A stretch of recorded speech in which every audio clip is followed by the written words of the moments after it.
What is the most unbelievable coincidence you ever experienced? This happened to me a while ago. So I'm walking through BART, Bay Area Rapid Transit. It's the train station that takes you to and from San Francisco and elsewhere, where an average of 375,000 people pass through daily. And I walk up to my escalator to my train and pass by an envelope lying on the ground. First, I didn't think much of it, but I took a couple steps back to pick it up anyways. Now, the next part freaked me out. I looked at the address, and it was addressed to me. I instantly looked around to see if it was a practical joke or if I was about to get harmed or something. Neither of those were the case. The sender was a family friend. We'll call them the Johnsons. I knew that Mr. Johnson took the BART daily, but I had never personally ran into him. After work, I call him up and ask him about the letter. Turns out he had about 300 letters with him on BART and was going to send them out for his daughter's graduation party. Now, what in the world are the chances of him dropping the one letter addressed to me out of the 300 combined with the chances of me being the one out of 375,000 people to pick it up? Pretty wild. Pretty sure Mr. Johnson might have just been trying to save a few bucks or a few cents instead of buying a stamp, just leaving those letters and invitations out where a lot of people will pass through. Story 2. When I was young and living in Ohio, I watched a boy just a few years older than me mow a lawn near my best friend's house. I remember thinking he was cute and very young to be mowing. My friend didn't know who he was because an old lady lived in the house. Fast forward 15 years and I was living in Indiana and working with a guy that I kinda liked. I was driving back to Ohio one weekend to do my laundry at my parents' house and noticed that he was driving next to me on the highway. Turns out that his parents live less than 3 miles from my parents' house and he was going home to visit his folks as well. And then come to find out, he grew up in Arizona and his grandma lived in a small Ohio town. He visited. One summer, I mowed her lawn, I watched. Her parents moved to a small Ohio town near Grandma years later, and my parents bought a house near his parents. He and I both moved to Indiana, where we met at a job. Stranger yet, we almost met 6 months before we started working together. I was in marketing and had an event at a bar. He ran the kitchen at the bar and would have met me that night. Instead, the police came and shut the bar down that very day due to a bankruptcy that we didn't know was coming. And we've been married for 21 years. Story 3. Years back, my grandfather had a stroke and passed away about a month later. I flipped a coin toss with my brother and ended up the designated driver to help my parents drive the 15-hour trip to Florida. There was a funeral, a burial, and brief goodbyes, and such is life. Afterwards, I got a call from some old family friends who lived about 50 miles away, inviting me to spend a couple of days with them at their beach house. I spent the night talking with their daughter, and then after about 4 hours of sleep, their son, who was the same age as I was, showed up and decided I had to get out and spend some quality time with him on the beach. And we'd been out for about 2 hours when he ran into an old girlfriend and some of her friends. We spent the afternoon with them, swimming, and then make plans to meet them that night at a beach bar. I end up spending half the night talking with one of the women, just casual stuff. She ends up having to take off to work, so I walk her out to her car around 2 in the morning. I asked her what sort of job she had. She was an occupational therapist, and at that point, lack of sleep. I had no idea what that meant, so I asked her what that involved. Oh, I work with people who have severe injuries, strokes and such. Oh, my grandfather had a stroke. He passed away a couple of days ago. What was his name? I told her. She gave me an odd look and then hugged me. I was with him when he passed away. We sat for a while on the beach and she told me about my grandfather's last days. Then she had to leave for work. And again, such is life. Story 4. I used to fly out to Nevada to play in the backgammon tournaments each November. And one year, I'm flying out of BDL on American Airlines. It's chilly in the Northeast that time of year, and I had arrived at the airport wearing a heavy jacket. As I am at the AA counter getting a boarding pass and checking luggage, I decide I ought to stuff my jacket into the large suitcase I was checking as it was a balmy 75 degrees in Vegas. So right there on the scale at the end of the AA counter, I open my bag, grab my wallet and papers out of the jacket, cram it into the bag, snap it closed, thank the attendant for waiting and head off to the gate. So I get to LV for a 5-day stay, my luggage made it 2, and I end up having a really good tourney, my best ever actually, by cashing in 3 separate events including second in the open doubles. All told, a great trip. I am returning home about $6,000 richer. Arriving at McCarran for the return flight, I find that my driver's license is nowhere to be found. WTF, like, oh well, small price to pay. They let me on the flight and I got a new license when I got back home. Jump forward about a year or so, I'm headed to Vegas again for backgammon, again on AA, and again find myself at the very same counter, getting ready to check luggage and acquire my boarding pass. The guy in front of me is showing his ID and so forth, and the gal drops his license, which fluttered down and slid right into the slim crack alongside the baggage scale. She has to grab a piece of paper to slide into the slit and coax the license out of the end of the slit. Well, out pops a license which she holds up to read, and I see an odd, perplexed expression cross her face as she looks from the man to the license. This is not that man's license. And I'm watching this all unfold as I am next in line. And I'm like, wait a minute, no way. And step forward and say, I believe that is my license, and sure enough, it was. 1 whole year had elapsed and my license had sat here the whole time until the moment I was there. Now that is just beyond freaky. I guess a year earlier when stuffing my jacket into my bag, I had laid my loose license, which of course I had out to show the attendant, on top of my bag before I opened it, and it had slid down into that very same slit. The attendant was able to find the other guy's license too, but he only spent a few seconds lost down there, mine a whole year only to resurface in my presence, cueing Twilight Zone music. Story 5. I went on a bike ride with my husband last week. I said, let's go over to that cemetery on Main Street and read some gravestones. So we get there and I say, let's look at that statue and then go to that middle part. Every time I drive by, I want to look at that middle part by that big statue and those benches. So we go over there and right next to the big statue is my paternal grandmother's grave. My father's mother, I froze. My husband froze. We Google her death date and confirm it. It is a unique name, so I had little doubt. I've had no relationship with my father or his mother, had no idea she was buried there. My husband and I never walked around a graveyard before either. We live in a huge metropolitan area with many cemeteries. This is in a small town where everyone is buried in the town cemetery. I know no one else in that cemetery, but for some reason that specific area of the cemetery always interested me when I drove by.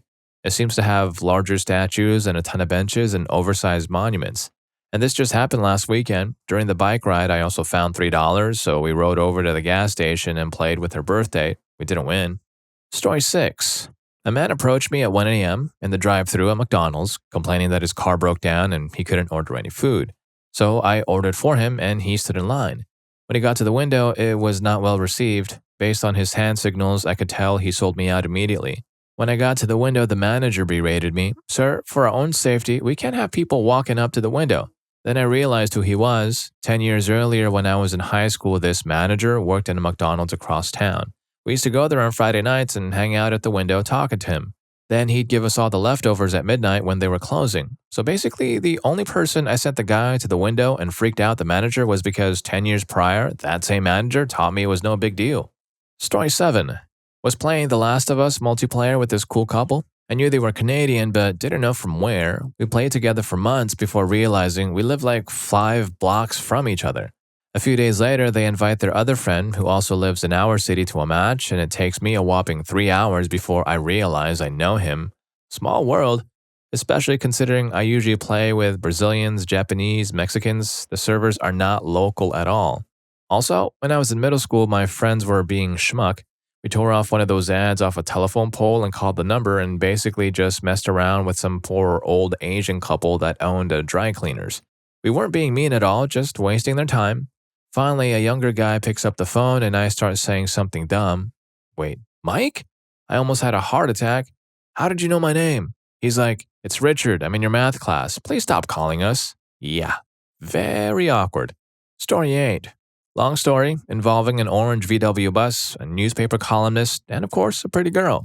Girl is a quote-unquote unicorn, sweet as a pie, chill as can be, gorgeous, humble. Needless to say, after spending some time with her on a road trip, I was smitten. She had a boyfriend though, so we had to keep it cool. We went out to breakfast one morning about a week after the road trip. I noticed a really nice VW pull off the freeway outside the Denny's because I worked on them for a living, knew most in town but had never seen this one. Pointed it out, just a simple, hey, that's a nice bus, haven't seen it around here before. Then we kept seeing the bus around town all day, making jokes about it following us. Then things got weird. I had already been noticing a bunch of weird coincidences going on, i.e. turning on the radio while singing along, only to have it be playing right at the right spot. I kept seeing that orange bus every time it was mentioned. I was talking to an old friend on the phone, catching up on things, and I started to talk about the coincidences. As soon as I say, and then there's this orange bus, I get a text. It's Unicorn. I keep seeing that orange bus. Next day, driving Unicorn home, we're having basically the same conversation about coincidence.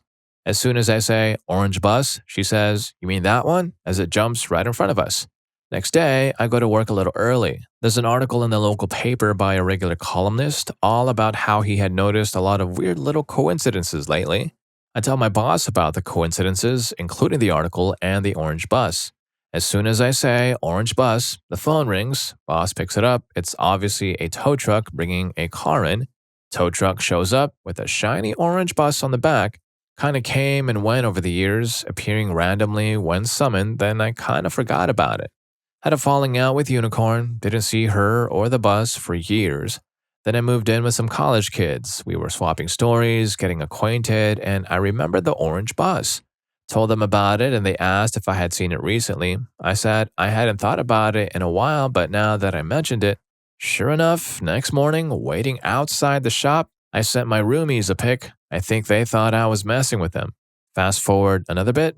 Unicorn calls me up one morning. She wants to make nice. I dwell on this for a minute and head to the shop.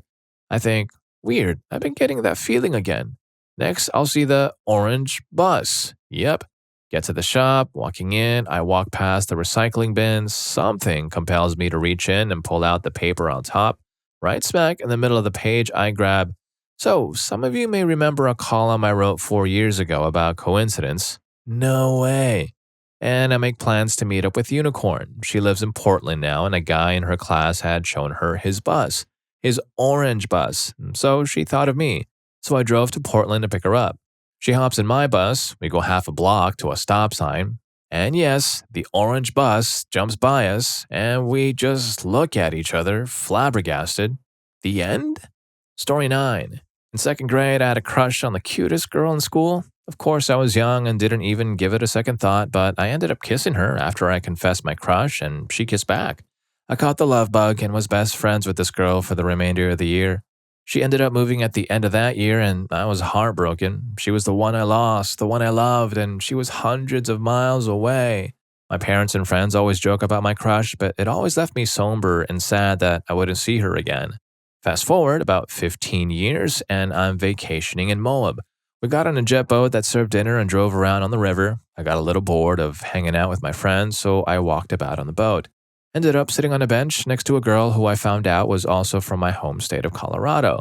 I ended up talking about Colorado and growing up there and came to find out she went to the same elementary school as I did. I finally asked her name and came to find out she was the older sister of the girl I had a crush on. She knew all about me and told me her sister was somewhere on the boat. I freaked out and asked her to go with me and find her sister. I found her, and the three of us had a nice nostalgic talk of the days of old, me kissing her and having a crush. We ended up having dinner and relaxed together for the rest of the ride. I told her that I really missed her. She smiled and gave me a quick peck on the cheek. I still really liked her, and I was pretty flustered, but I gave her a big hug and we went our separate ways. Oh no, I forgot to get a number. How stupid am I, right? All this luck and I spaced out on the most important thing. I can't even find her on MySpace or any directory. And I was heartbroken again. She had once again slipped through my grasp. I was still upset, especially when my parents and friends started poking fun at me and my quote-unquote girlfriend. The whole car ride home was not fun. I couldn't get her out of my head. How did I mess up so badly? Guess I'll eat my sadness away at this Carl's Jr. burger joint in the middle of nowhere. She was still in my head, like chasing a damn ghost. I looked up and saw two cute girls walk in. Wait a second. No way. There's gotta be no way. It was the sisters I had seen a week earlier in another state again. So this time, I manned up, walked up behind the pair, and tapped the girl I loved on the shoulder. She turned around and I casually asked her, "Hey, I forgot to get your number and contact info. Is there any way we can still keep in touch?" The pair burst out laughing and we finally exchanged info. A few hugs later, we once again went our separate ways. I was victorious. I found her. I was giggling to myself all the way home, still blushing from earlier. Well, it turned out all for naught anyways. Who knew? I'm not straight. I still talk to her on occasion though, like a couple of ladies chatting. But I still amaze myself over my luck in chasing after that cute girl I was never attracted to in the first place. Okay, I was thinking they would be like married by the end of this story, but pretty good twist nonetheless. Story 10. My first serious girlfriend was a bit crazy. We both were each other's first, so that kept us together longer than we should have been. My next girlfriend was awesome. She was from a wealthy family, so we always had a blast. Teenagers traveling the country during the summer, going to shows, and we did have a lot of fun. I moved out west with my father, and the awesome girl and I tried to keep it together, but 1,000 miles is just too much. After a year out west, I get a letter from the nutty one apologizing up and down for her being mean. This is 3 years after we broke up. She explained that she was being mistreated by her father's youngest brother, about 5 years older than her, thus her craziness. Fast forward 30 years later, and 1,000 miles apart, the awesome ex-girlfriend is with the uncle of my first. I'm pretty sure they lived together. They had no introduction for me or the first girlfriend. Story 11. I was seeing a surgeon about a knee issue that looked like it required surgery. I got in there for my appointment, and they created a file from the info my GP gave them. Doc calls me in and starts asking how my knee rehab had been going since my surgery. I'm very confused and say I'm here about the issue that potentially needs surgery. And he grabs a file and clarifies that I'm first name, last name. And I say, yep, that's me. He reads out my date of birth, which was one day different, including the year. And I say, no, not quite the right date, thinking maybe there was a typo creating the file. So he says, wait, are you first name, middle name, last name? I wasn't. He had another patient that had the same first and last name as me, whose birthday was one day different and had the same knee problem I did.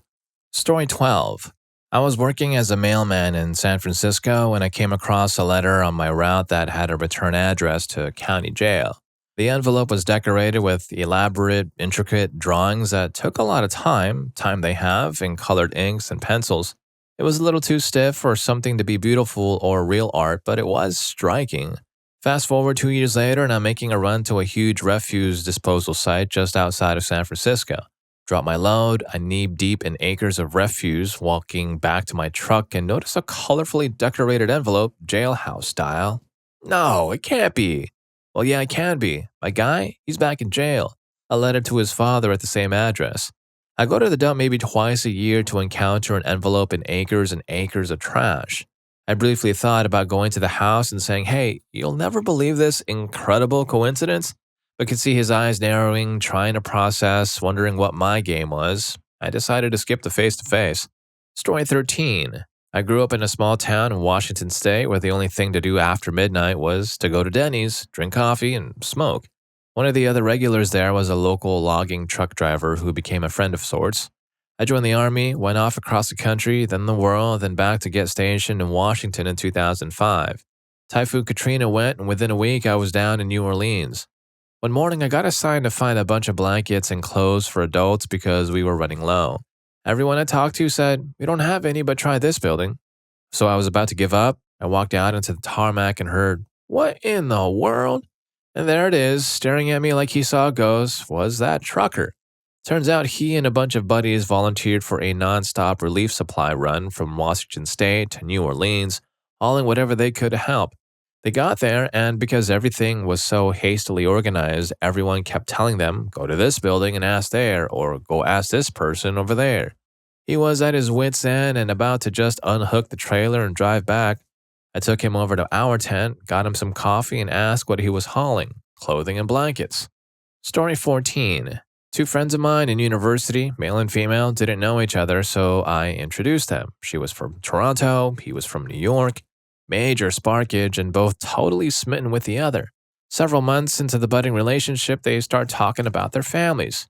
Discover they both have the same aunt in Brooklyn, and after more discussion, she finds out that her uncle Carl, a family friend who visits her mom in Toronto a lot, is actually his father. Amazed at this coincidence, she calls her mother and is told very clearly that Uncle Carl is actually her biological father, and she is the result of an affair between her mother and Carl. So I was there. She told him that, in fact, they were actually half-siblings and had the same father. Awkward does not even begin to describe it.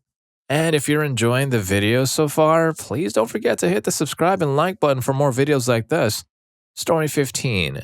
I had an 8th grade student who never turned in her final paper for my English class. I threatened to chase her to the ends of the earth for the paper. That summer, I left Atlanta for a stint in Nepal. My flight out of Atlanta was delayed, so at the last minute, instead of flying US Air via London, they sent me Lufthansa via Frankfurt. Barely made the flight. 5 hours later, somewhere over the Atlantic, I look up and see my 8th grader's younger brother walk by. After shocking small talk, I casually sauntered up the aisle to where she was sitting. I walk up, clear my throat, and say sternly, "Young lady, I'm getting pretty tired of tracking you down. Do you have that paper yet?" Story 16. I woke up one morning with a start. Felt like something huge had just happened. A friend whom I hadn't seen for 15 years and hadn't had any contact with for almost 10 years had created a Facebook account and messaged me about 10 seconds before I woke up. That one, or about 5 years ago, my parents had a pool in the backyard, 4 foot deep, 15 feet across. My brother and I were playing with pool noodles and backed across to opposite sides of the pool.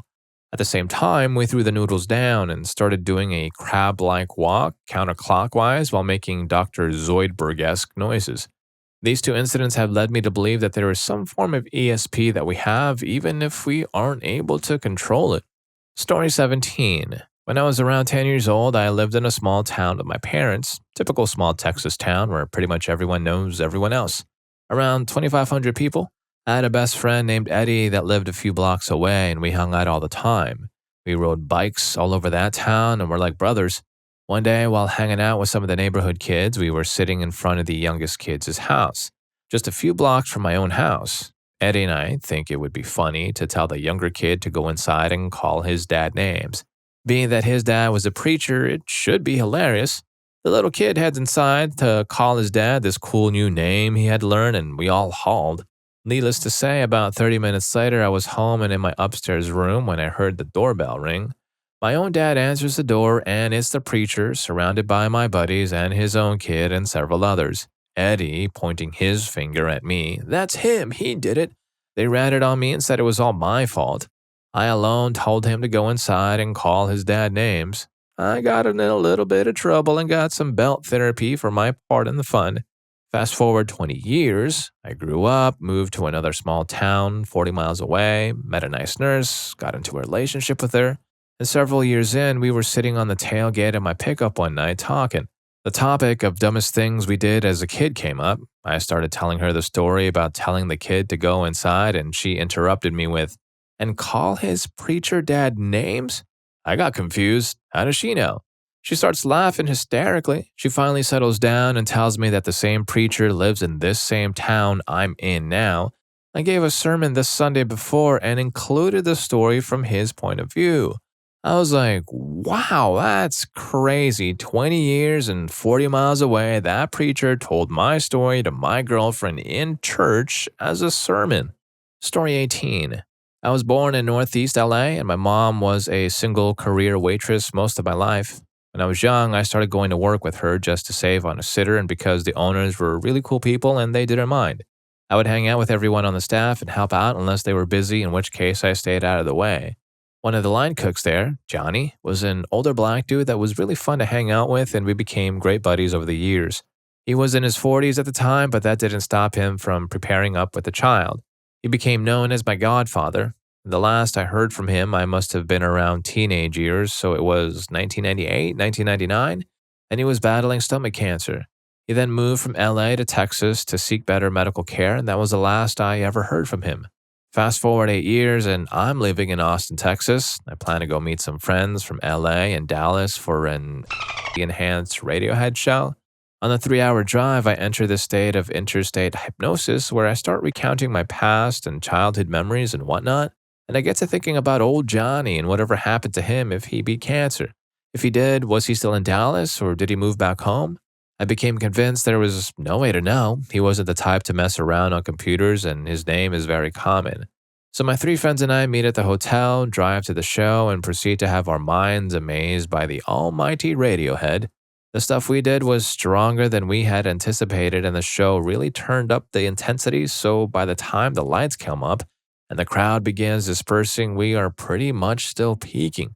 Of course, getting separated meant total doom and never finding each other again.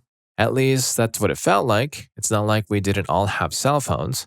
Anyhow, as we are filing out of the venue through the massive, sweaty herd of people, we pass a middle aged black man who I am positive is either a ghost or a hallucination.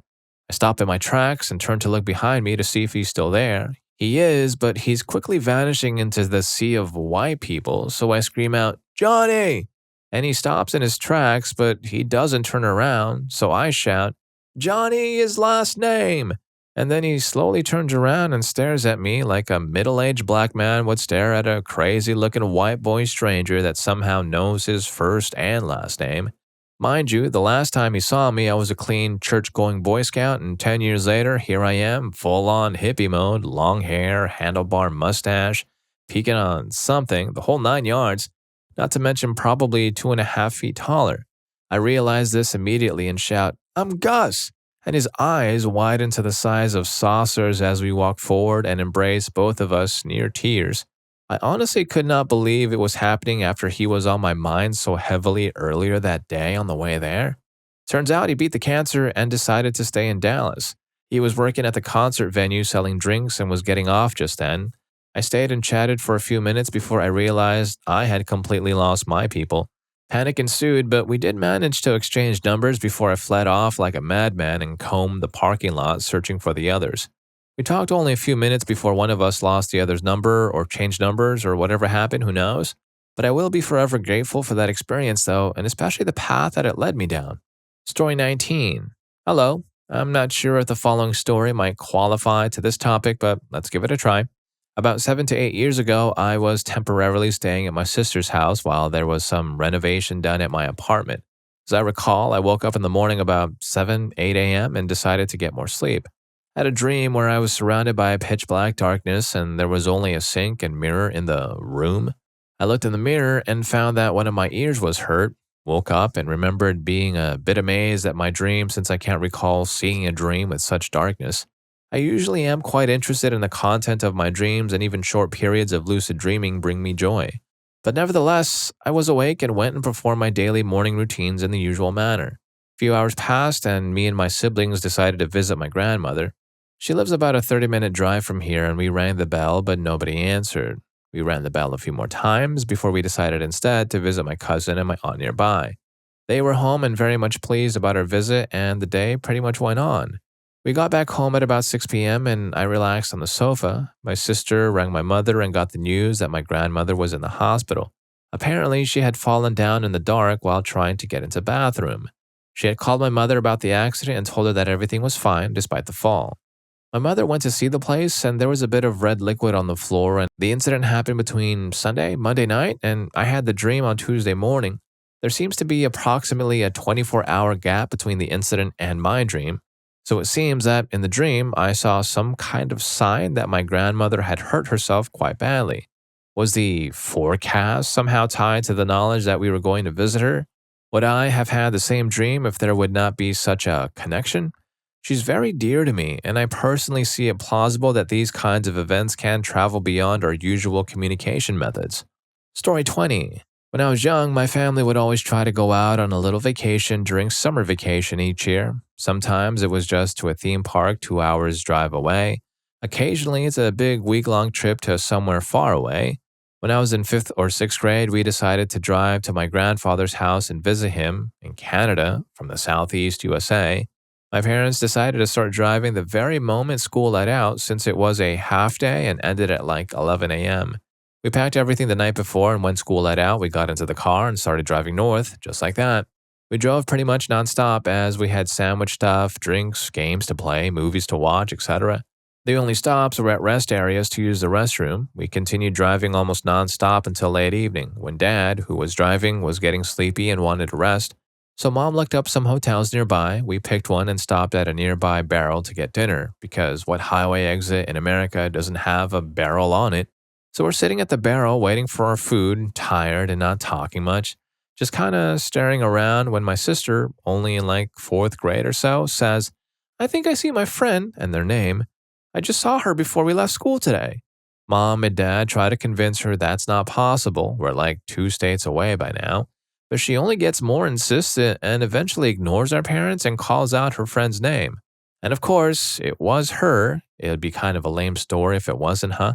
Somehow, both of our families happened to leave school at the same time, drive the same distance in the same amount of time, get hungry at the same time, and stop at the exact same barrel hundreds of miles away. Story 21.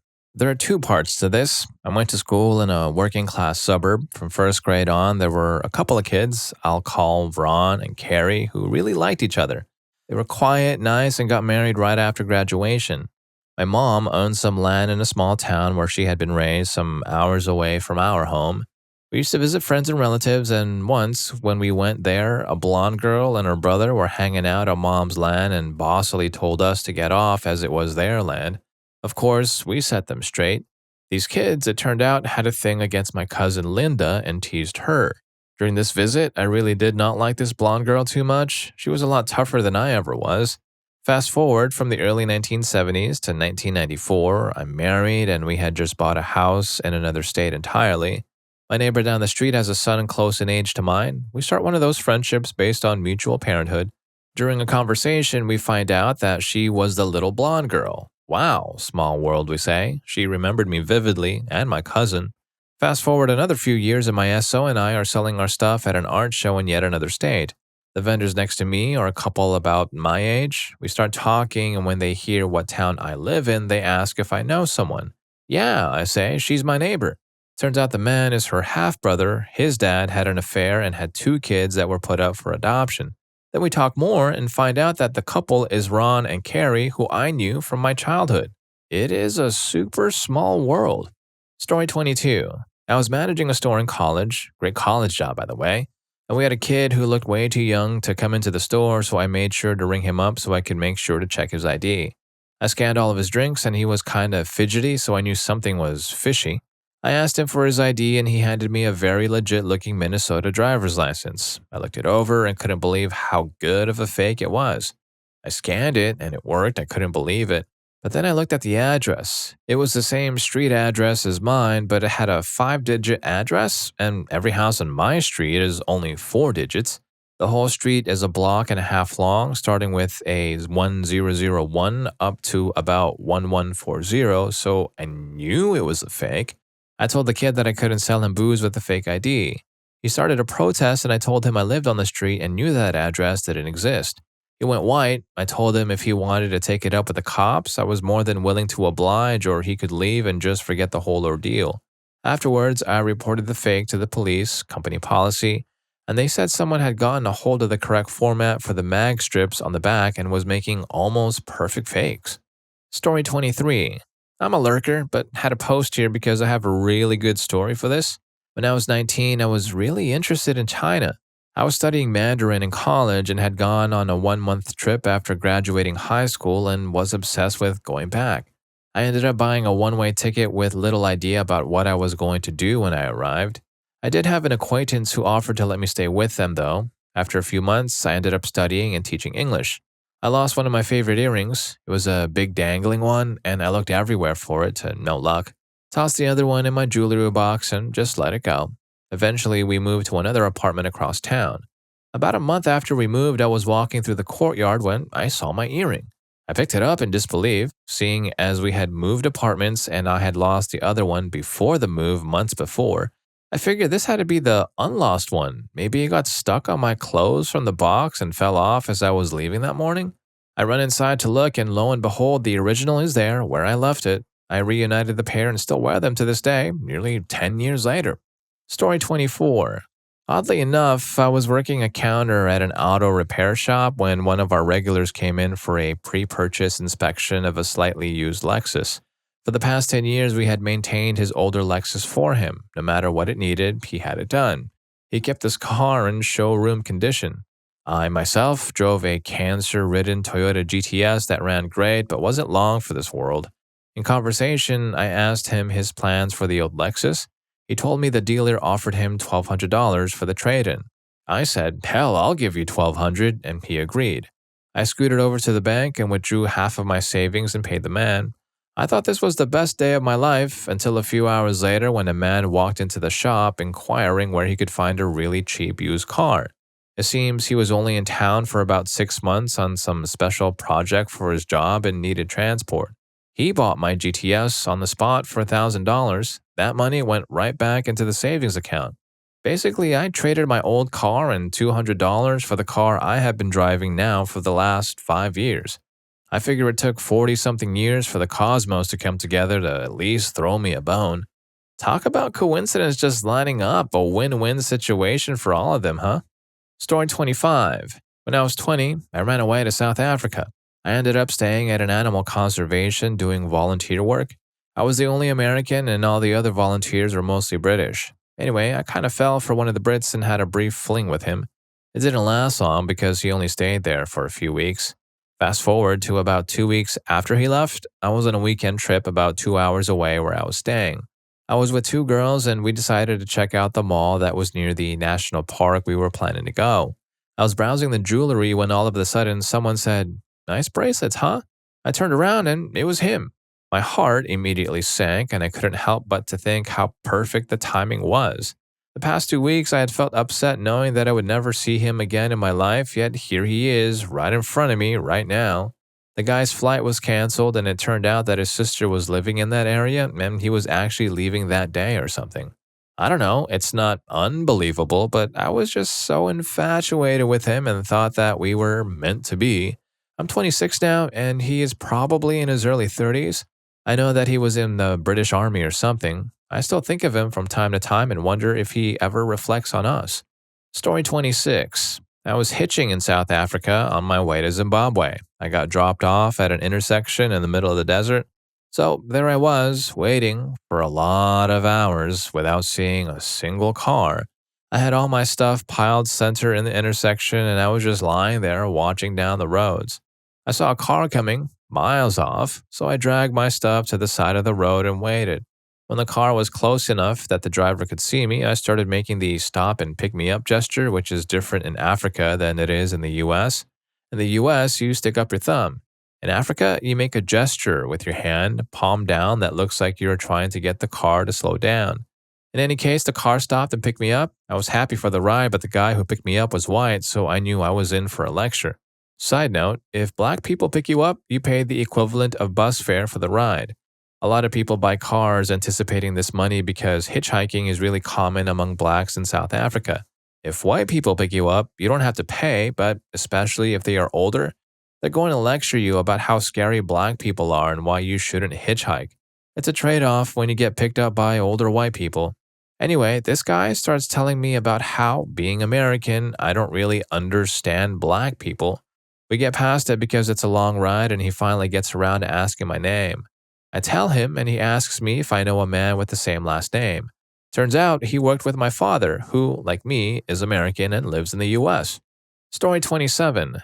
A while back, maybe 3-4 years ago, I had a kitty I rescued named Pooky. Unfortunately, nobody in my family liked Pooky but me, so in an attempt to win back my best friend who had distanced herself, I gave her Pooky. Well, we ended up moving for a year, then moving back, to which I found out my best friend got rid of Pooky and gave her to the BSPCA.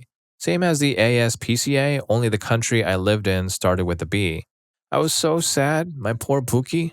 Well, anyways, 6 months later, I go to the grocery store with my older brother, and there's a bunch of cats chilling around the entrance as usual. I see this one kitty, and I recognize her immediately. I go up to her to take a picture, and she starts meowing and jumping all over me and just pretty much going insane. I couldn't even get a picture. She's definitely Pooky, alive and well, just hanging around the grocery store for no reason. We take her home, and she's my kitty until 2 years later when we move again. But it's so coincidental that she ended up so far from the BSPCA and I was there at that exact moment. Nice to be reunited though. And if any of these stories got to you, here's more YouTube things you're going to love this. I'll catch you in that video.